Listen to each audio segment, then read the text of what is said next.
Today was our launch event for our third element of our No Time to Lose campaign, really focusing on silica and silica dust as a risk to workforces. Exposure to silica causes a large number of deaths and cases of ill health each year across Great Britain.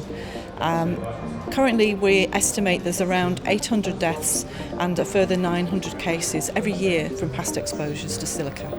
You know, it's a serious problem. There are many sectors of industry throughout the UK where workers will be exposed, and we'll have tens of thousands of people each day exposed to low, medium, sometimes even high levels of exposure to crystalline silica. You take, as I'm in at the moment, home build.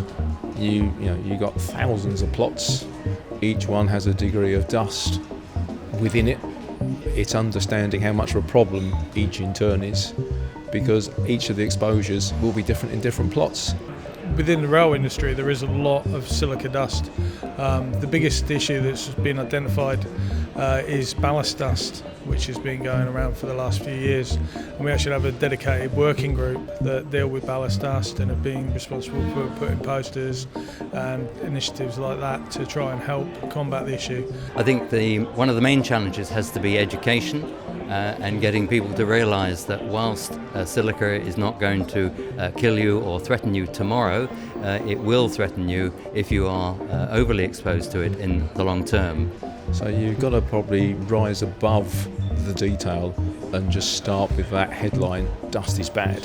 So what's really clear is that there are many examples of good practice across all of the industries, and that's something that should be celebrated. It's our responsibility to make sure that we share that and we openly engage people to provide more examples. There is absolutely, without question, the information is out there. Many different organisations, whether it be a trade association, a professional body or a company, are working on best practice.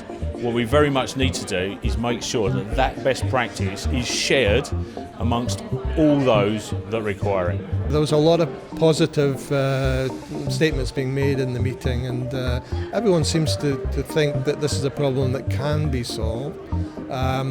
One of the interesting suggestions was to have a better sharing of information. So rather than each industry or each employer rediscovering all these solutions, is actually to get a better way of sharing solutions. I think the benefits of this discussion today has been the openness and the willingness of all participants there to pool their knowledge and to work together. There was a consensus that we need to upskill people in the health and safety managers in construction and allied industries on occupational hygiene issues, and there was a consensus that we need occupational hygiene professional expertise to be brought to bear on this problem. So from an IOSH perspective, obviously we've hosted the event today, so we've started this, what will be a long journey in terms of having open engagement and collaboration. We can help to raise awareness of this through our campaign, and to also find the best routes of training and educating both the public, workers and the professionals in terms of being better informed and better equipped to manage this in the future.